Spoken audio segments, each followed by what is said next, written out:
Hey everyone, welcome to the investor.bet NRL Round 9 review video. Here we're going to look at all the games from Magic Round, review them, look at what happened from a betting perspective and also a statistical perspective of what contributed to these sides winning. My purpose with these review videos is to go in depth of these games from not only like the betting perspective, which is what we talk about in these videos, but also to break down what contributed to these sides winning, what their strengths were, how that's been apparent over the previous weeks, or something new, or an area that they've improved dramatically, or an area that's fallen off for certain sides, and give you information that you can then use going forward with betting on the NRL for next week, the week after, and so on. A lot of this information is straight from the NRL Bet Finders, which you can access in the description. Overall, it's a pretty good round. 4 games went over the total, 4 games went under, so exact 50-50 split. On the season so far for 2025, 41 games have gone under the total, 31 games have gone over the total. So plus 10 currently in favor of the under. Expect to see a few lower totals over the next couple of weeks in the NRL. All the teams who won on the weekend also covered the spread. Favorites only won 4 games. That means we had 4 underdogs win outright. They were the Roosters beating the Dolphins.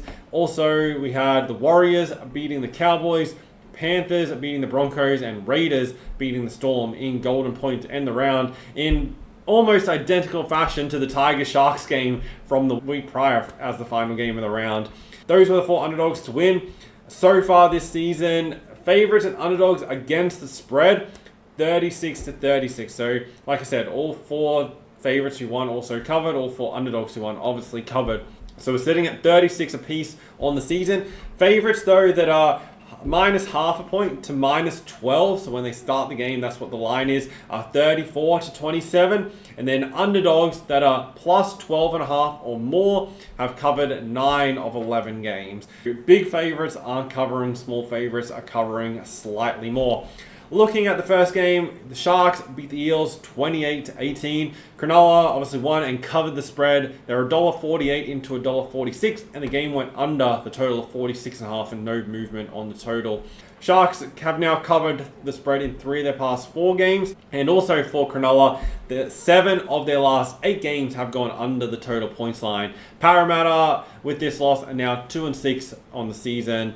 This was a game like the Sharks really needed to win. They got an early try through Kel Iro in his first game back, but that was the only try or point through the first half hour or so of this game. Eels were to score next. Josh Adokar got his first try, followed by a response from Britton Nickera. That put the Sharks up 12-6 at halftime. Then the Sharks got the first try of the second half, Sam Stonestreet scoring out on the right wing. That put the Sharks up 16-6, followed by Cam Guinness going over whilst the Sharks were down man from a pretty dumb sin bin, to be honest. They didn't really need to give away that sin bin in that situation. But this was the crucial try of the game that realistically won it for the Sharks, getting that 6 points whilst they were down a man. It allowed for the Eels to then run in 2 tries while the Sharks were still on 12 men, but it didn't really matter too much in the end. Sam Stonestreet scored the final try plus a late penalty goal, which put the margin out to 10 points. Sharks had the majority of the ball here, 55% of possession, and also field position thanks to an 85% completion rate. They had 634 post-contact meters, which is their highest number of the season. They also were plus 14 in plays inside 20 meters down the Eels' end. Did only manage 4 line breaks, which is a little bit low against the side who concede the 3rd most in the competition. Eels had plenty of offloads here, 13, and even though Parramatta lost this game, it was still a pretty good overall performance. Touch concerning, they conceded 28 points and didn't bend or anything that contributed to that. But they're on the up after what we saw in the first month of the year. They had 6 line breaks, which is an equal season high for them, and an equal season low for line breaks conceded. So both good numbers overall. Missed tackles, fairly even, not a great deal between them. Penalty count, even. Eels made a couple more errors, which contributed to their lower completion rate overall. Sharks were on a 5-day turnaround going into this game, playing the Sunday, the game prior, but get 9 days rest for their next game, which will be against the Seagulls on Sunday this week. And then they get their first home game since round 4, which will be against the Melbourne Storm the following week. Parramatta have the opening game again this week, but it'll be on the Thursday night against the Dolphins down in Sydney. Roosters beat the Dolphins 36-26. Roosters covered the spread here and were $1.85 out to $2 underdogs. The game went over 48.5 and no movement through the week on the total. There is rarely any movement on the totals in the NRL, so you rarely need to, unless there's huge bad weather predicted.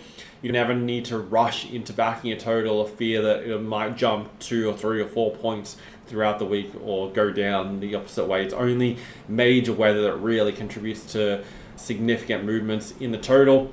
Roosters have won and covered 3 of their last 4 now, and their last 3 games have gone over. Dolphins have lost their past 2 games after a 3-game win streak. Their last 3 games have also gone over the total. Roosters came out the blocks firing here, similar to what they did in the second half as well. But they scored the first 3 tries of this game. They were leading 14 points to 0 at that stage, midway through the first half. Guy Fido got his first try late in the first half, just before halftime, followed by a penalty goal for Jermaine Asako. That brought it back to a 6-point margin at halftime, but it was this 10-minute period immediately after the break where the Roosters won this game.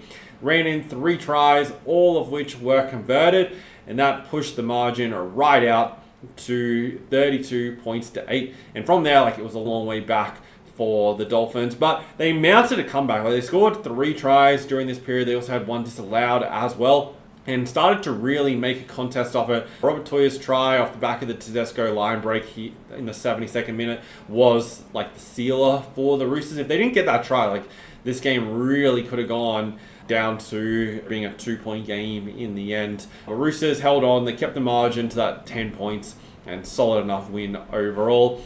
They've really lifted their run game and post-contact meters lately. 1,800 meters, gained 669 post-contact meters. And the past couple of weeks is the highest post-contact they've had all season long. 54% possession, so they controlled the majority of the ball, slightly better completion rate. 8 line breaks. So the past 2 weeks, they've gone more than double their season average and once again kept their opponent to just 4 line breaks, which is something they've done for the past 7 straight games. They haven't given up more than 4 line breaks, so good defensive numbers. Had the most offloads they've had, so 18 offloads. This game was in good conditions, but 18 offloads, the most they've had of any game this season.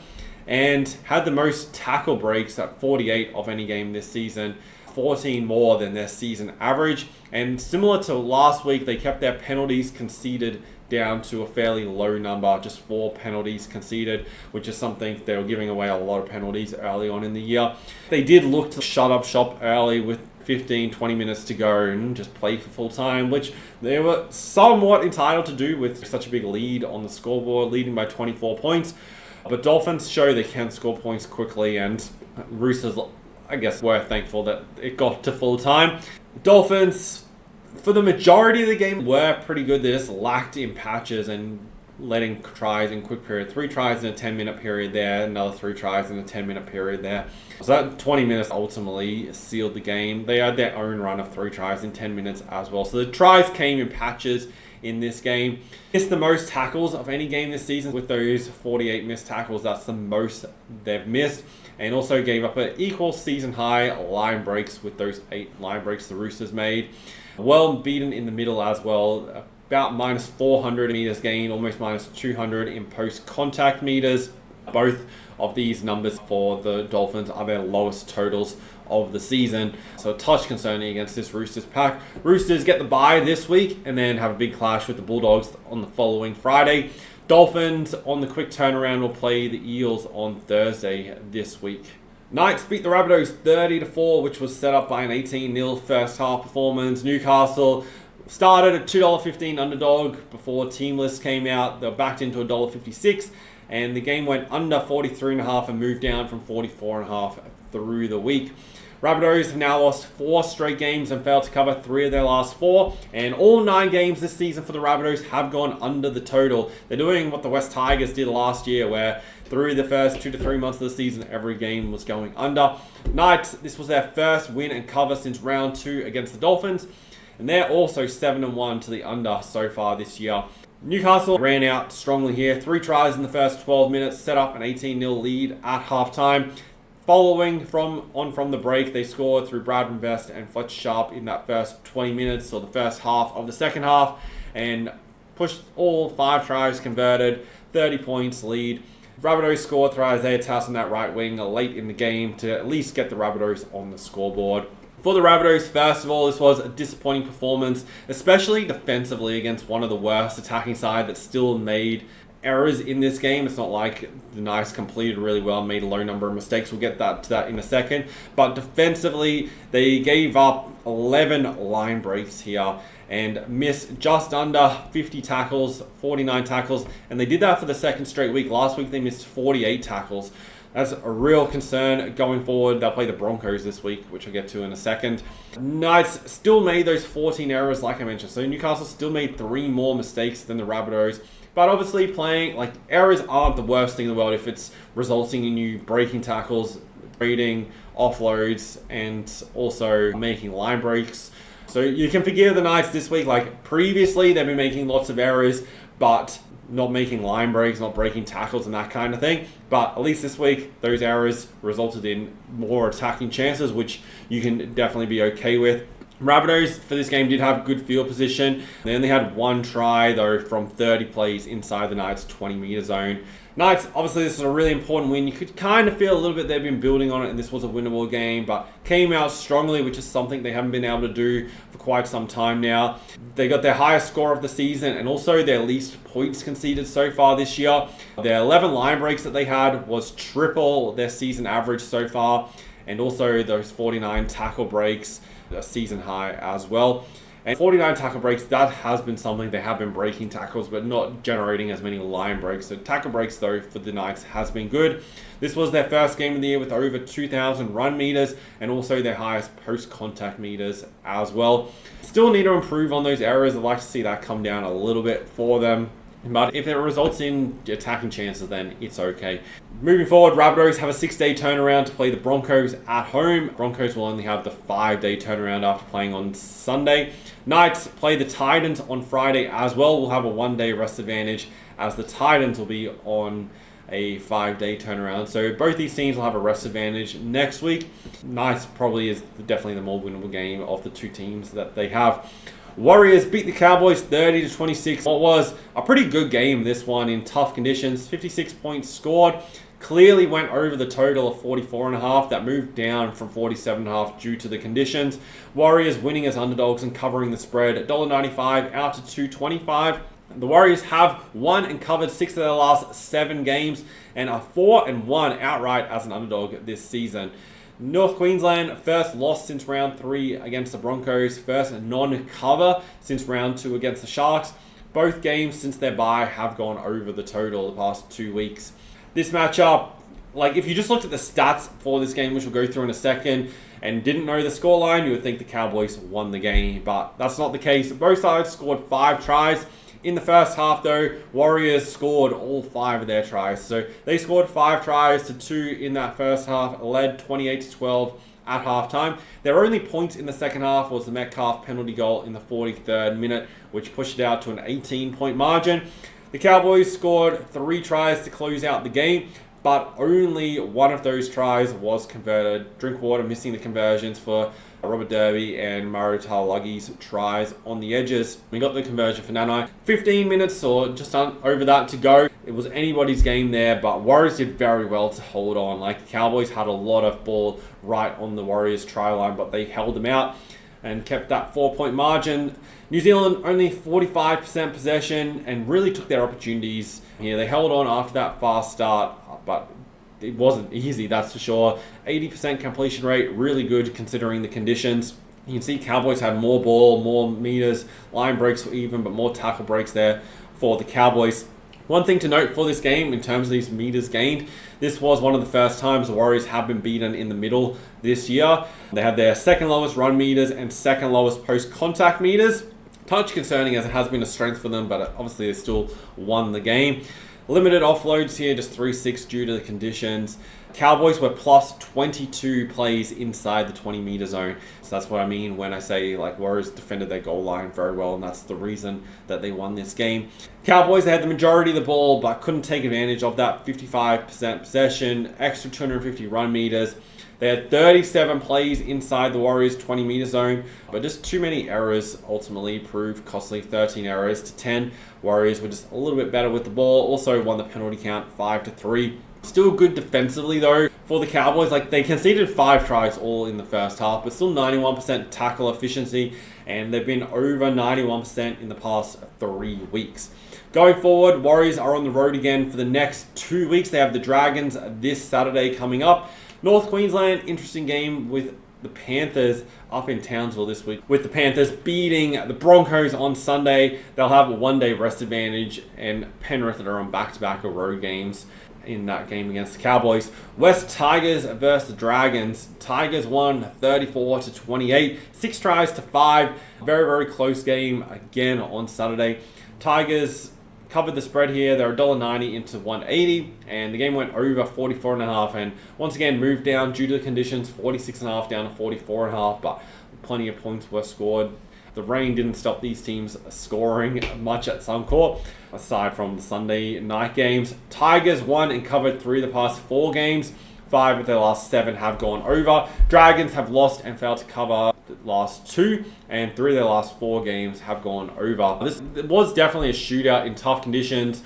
The Tigers scored 5 of their 6 tries in the first half, so they led 26-10 at halftime. Just 2 tries for the Dragons in the first half.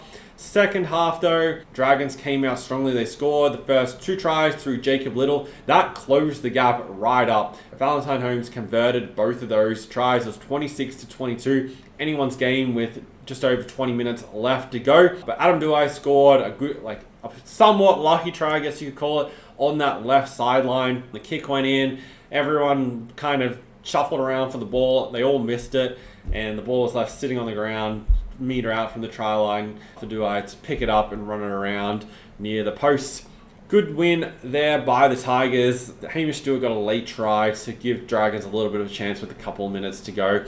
The turning point for this game, can't help but mention it, is this try to Jari right on halftime. If you didn't watch the game, it was 20-10 with a minute and a half before halftime. Dragons had the ball right down on the Tigers try line, and a real good cutout ball from Carl Flanagan and an extra pass put Jaden Stewart clear run to the try line. All he had to do was ground the ball. As he's dived over to ground it, the ball's fallen out. He's dropped it. Jari Bullis picked it up right on the dead ball line virtually, and then skipped through and ran 105, 110 meters to score under the post down the other end of the field. So instead of it going into halftime, Tigers leading 20-16, it went 26-10. So 12-point swing, and probably one of the biggest 12-point swings. Like, you often see times where a team will go over and try and score a try, but they'll lose the ball on the line, or somebody will make an error trying to make the last pass, which results in a try, and the other team goes down the other end of the field and scores, and that's a 12-point turnaround. But not often you see one where it's an absolute gimme try that if they replayed that 100 times, it'd be scored 99 or literally 99% of the time. This was a situation where it was probably one of the biggest and most important 12-point swings, and probably does change the complexion of the second half quite dramatically, especially with the Dragons running in the first 2 tries. That would have put them in front had that not happened. But that's the way it goes sometimes. Tigers, this was their highest score of the season with those 34 points, and also the most they've scored in the first half, and doubled their season average with those 26 points, averaging around the 13 points in first half so far this season. They scored 6 tries with just 2 line breaks, which I think is interesting. I had to double check this and just make sure, because at first I was thinking this could be a little bit of an error. It's not often that you see that, but they are able to put in many attacking kicks, 13 attacking kicks to 2 off the back of, not like necessarily the better field position, but just like overall better game management from the Tigers halves. The obvious concern for the West Tigers is the number of missed tackles at 42, and also the number of line breaks conceded at 12. Those are extremely high numbers, and both are pretty close to 3, or the line breaks is 3 times their average line breaks conceded. So going forward against the Melbourne Storm this week, that's a worry for the Tigers.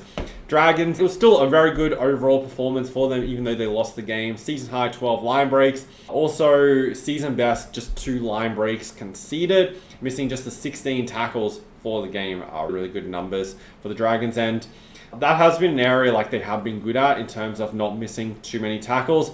Still gave up like 6 tries, which is a concern, and definitely that scrambling near the goal line definitely needs to improve. But most other areas for St. George were solid.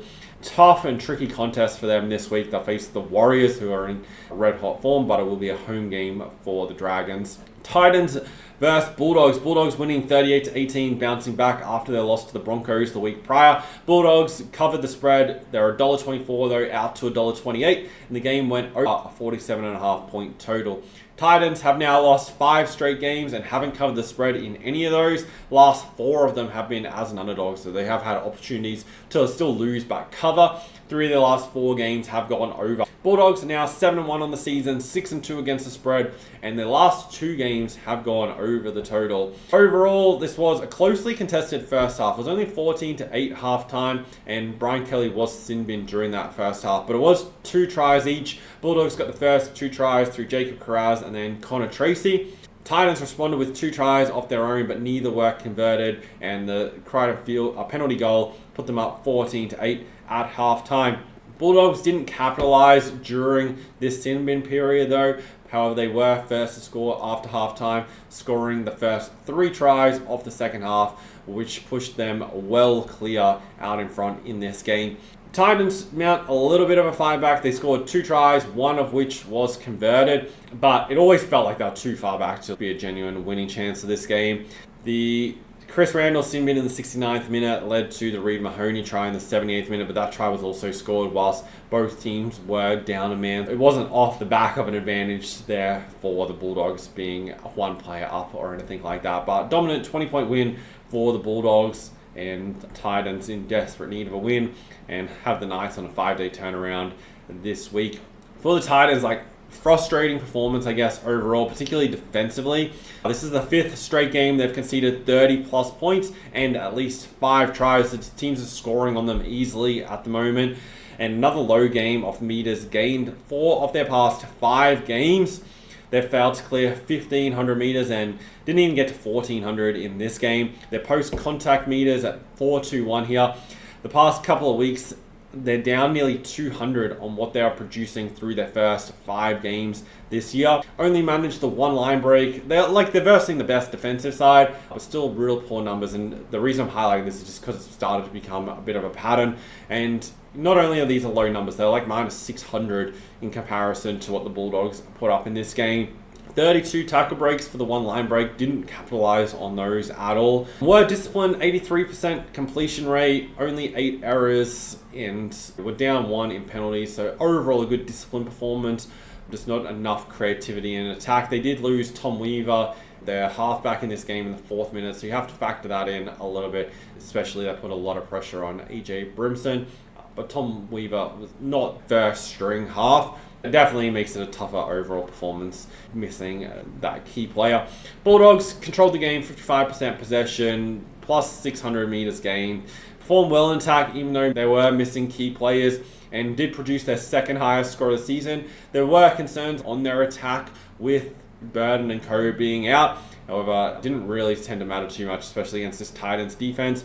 This was their 2nd highest score. Their highest score was 40 points, which was against the Titans as well back in round 2. Positive defensive numbers compared to last week in particular, just giving up that 1 line break to keep their overall season average down. Their forwards stepped up as well, getting this number back up close to the 2,000 after just a 1,200 meter gain week last week against the Broncos. Titans, they're on a 5-day turnaround to play the Knights, then down to Canberra before they'll have their bye. So a tricky couple of weeks coming up for Gold Coast, considering they're especially in need of a win. And Bulldogs will play the Raiders in Canberra this week. Panthers 32-8 over the Broncos. Penrith were $2.20 out to $2.68, but 24-point winners. The game went under 47.5 and moved up from 46.5 during the week with 40 points being scored. Penrith have now won and covered 2 of their last 3, and 5 of their last 6 games have gone under. Brisbane now lost 3 of their last 4 games and only covered the spread in 2 of their last 8. For the Broncos, also 5 of their last 7 games have gone under the total. For this game, Broncos scored first through Ben Hunt in the 8th minute from a kick under the post. It was a good take and he was able to get it on the ground. But from that point, it was all Penrith. They scored the following 5 tries off the game, which was the rest of the scoring done in the game. There was also a Reynolds penalty goal late in that first half. At that point, he got that penalty goal to make it 8-all, but the couple of tries late in the first half to the Panthers is what pushed the margin out to the 12 points at halftime, and another 2 tries early in the second half to Jenkins pushed the margin right out 32-8, and the Panthers held on for that final 25 minutes, keeping the Broncos scoreless in the second half. And for the Broncos here, that they went last week, they versed the team on the top of the ladder, beat them by 24 points. This week, versus the team on the bottom of the ladder, and it's obviously Penrith, but when you just purely look at the ladder, they're on the bottom of the ladder, and they lose to them by 24 points. Both games at Suncorp as well. Both games in rainy conditions. Last week was probably a little bit worse than this game, but yeah, very interesting there from the Broncos in terms of their consistency. For Penrith, hugely improved performance, especially defensively. This has been like the main issue for them this season. They've been conceding 26 points per game up to this point, but gave up just the 1 try for the first time this year. They defended their line well. The Broncos had 31 plays inside 20 meters. And considering like they did miss 47 tackles, the Panthers did well to keep the Broncos to just the 1 try overall and 4 line breaks. Panthers had an equal season high 7 line breaks and also increased their tackle breaks with 35 this week. The past 3 weeks that started to improve, and also their errors the past 3 weeks have lowered. They had 10 in this game, but that's dropped down from what it's been earlier on in the season the past few weeks. For the Broncos, pretty disappointing performance here at home. Lowest score of the season and also season high points conceded at 32. Unable to score in the second half for the first time, and that scoring in the second half started to become a little bit of a problem. The past 4 weeks, they're averaging to 6 points in second half, and even though it was tough conditions, like that completion rate at 78% and 11 errors, both those errors have been a bit of an issue the past month, which has resulted in them having less possession. So with the 47% possession, that now makes it 5 of their last 6 games have had less than 50% of the possession. Going forward, Panthers are up to Townsville to play the Cowboys, then they have a bye, and Brisbane are on a 5-day turnaround to play the Rabbitohs down in Sydney this week. And then final game of the round, which unfortunately was decided by another penalty goal, but the Raiders winning 20 points to 18 and covered the spread as an underdog here. $2.60 out to $2.75, and the game went under 48.5 after moving up from 47.5 through the week. Melbourne have now lost 2 of their last 3 games. They failed to cover their last 3, and their last 2 games have gone under. Canberra have won and covered 5 straight and a 7-2 on the season, so going very well. This was a really good, tough game that unfortunately was decided by that penalty goal in Golden Point. Like, as much as last week was a ton of sin bins for high shots, and I don't think from memory gave any sin bins for high shots this week. Like, I feel like in Golden Point, like this game shouldn't have been decided by the high tackle that it was. Like, I do think the NRL have a major problem with these high shots. If they're wanting to crack down one week and they're not crack down the other week, the problem with it is there's no way that they're going to get players to tackle lower, because otherwise opposition will be able to easily offload the ball. If the NRL, like so many of these high shots are ones where the players are falling or they're trying to get up in a wrap around the ball. And the reason they do that is to prevent teams from offloading, because if you generate lots of second phase play, it makes it a lot easier to score points, as it opens up the field so much more as opposed to just generic hit-ups, take the tackle, play the ball, and then do the same thing again, or even just trying to pass the ball along. Like, you generate so much more space from attracting 2, 3, 4 defenders and then being able to offload the ball. The thing is, players are trained to wrap that ball up, and unless the NRL brings in a rule of no offloads, then players are going to keep on wrapping the ball up, which is going to keep on bringing about high tackles. I think that the part of the issue that's causing like these issues with penalty goals, I know there's like a bit of controversy around this one, is Potentially, if the NRL want to keep Golden Point, like they may need to look at something like you can win in Golden Point with a try or a field goal, but not a penalty goal. Penalty goal can count, and in a way that if they score a penalty goal, it'll keep on playing until the other team scores a try to then beat it, or the time expires, or then they score their own field goal or penalty goal or something like that. But just don't let the game be decided by a soft penalty right in front of the goals. And obviously, the responsibilities on the defenders. But I think this game has turned into a bit of a mess in the final 5 minutes. Started with the Storm field goal being disallowed. Canberra went down and scored a try, which forced Golden Point. Then, can't remember who it was, but they penalised Canberra for, well, it was first a flop and pushing him over the sideline. Then Jared Sutton realised that Logo never went over the sideline, so he came back for a different penalty that happened earlier in the play, and we'll play that one instead. And it really felt like he had absolutely lost control of the game. Then there was the issue between Papali'i and Yuto Ikamahu right in front of the Storm post, like down their attacking end, which generally, like in that situation, the advantage goes to the attacking side, and you would expect the Storm to get a penalty in this situation, but Sutton gave a penalty to the Raiders, which piggybacked them down the field, and then they got another penalty to win the game. Just feel like Sutton just like absolutely lost control of the game in those final few minutes. And obviously there's a lot of pressure on, close game, whatnot. But sometimes just let the players sort it out. I don't think anyone really would have been whinging if they just let the Storm play the ball in that situation. Like, they obviously sin bin 2 players, so I get why they came up with a penalty. But at the end of the day, it's a little bit of a weird, it's like, there was probably 3, 4, 5 decisions in a row that were all a little bit strange, and ultimately Raiders won the game 20-18. Looking back through, first half was a good contest, 2 tries early for the Storm, raced out to a 14-0 lead. The Raiders responded through 2 tries about 10 minutes out from half time, which brought the margin back to 2 points. Storm scored first, it was just 2 tries in the second half. Logo's try in the 58th minute pushed it out to an 18-12 margin, but the misconversion stopped it from being above a converted try, which always gave the Raiders that bit of hope, and they were able to get that late try, which was a very good try through KO Weeks late in the game just before full time. And then in Golden Point, that penalty goal pushed the Raiders over the line.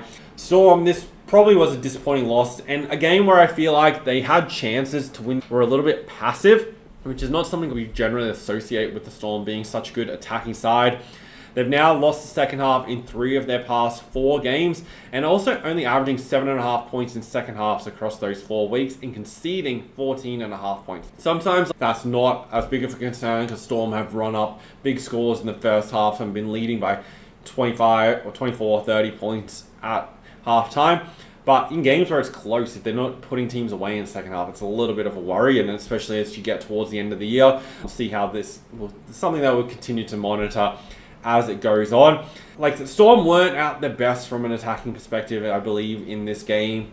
Just the 4 line breaks and 31 tackle breaks, but really refrained from offloading the ball. Where's the offloads here? Just 7 offloads, where Canberra had 17 offloads. This is the most the Storm have conceded in terms of offloads this season, and almost double their season average.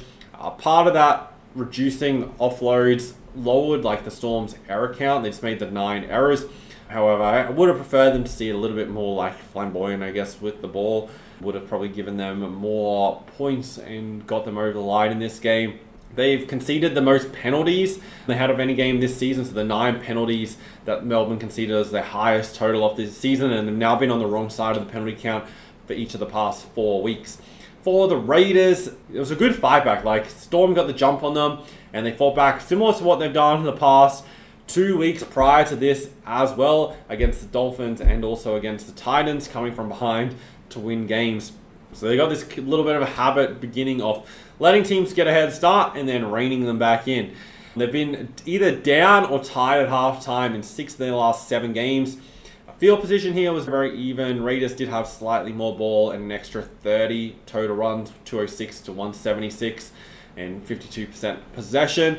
Defensively, they were really good, but there wasn't much between the two teams. Like, similar missed tackles, similar tackles made. Their efficiency, though, was slightly better. Storm 25 ineffective tackles. Probably a little bit costly there as well. Not something that they'd want to see. But Close game overall, not much between the two teams, and came down to Golden Point in the end. Melbourne back at home to play the Tigers this Sunday. Canberra, good challenge for them this week against the Canterbury Bulldogs. Looking at the ladder as it stands at the end of round 9, Bulldogs on top, 1 game clear of the Raiders and Warriors. Very interesting top 3 as it currently stands. Warriors have an even point differential, so the only side in the top 8 with not a positive differential, also not a negative, very low compared to most of the other sides, largely due to the fact they were blown out by the Storm a few weeks ago. But that's your current top 3. Storm, Broncos in your top 5. Broncos lead a pack of 5 teams, all on 10 competition points. The Sharks, Seagulls, Tigers, and Cowboys. And then the Dragons, Roosters, Knights, Rabbitohs sitting on 8 points. And you obviously still have the Panthers down here on 6 points. They're $11 currently for the premiership. So bookies still definitely not wanting to rule them out of contention. It'll be an interesting game. Like, you got the Cowboys, Panthers coming up this week. Pretty good round coming up in round number 10. Eels, Dolphins get it underway. Knights, Titans, important game for both sides. Broncos need a win against the Rabbitohs. First, seconds, the top of the table. Raiders favourites over the Bulldogs as it currently stands. Dragons, Warriors, not much between those two sides. Cowboys, Panthers up there in Townsville. Cowboys have a pretty good record over Penrith.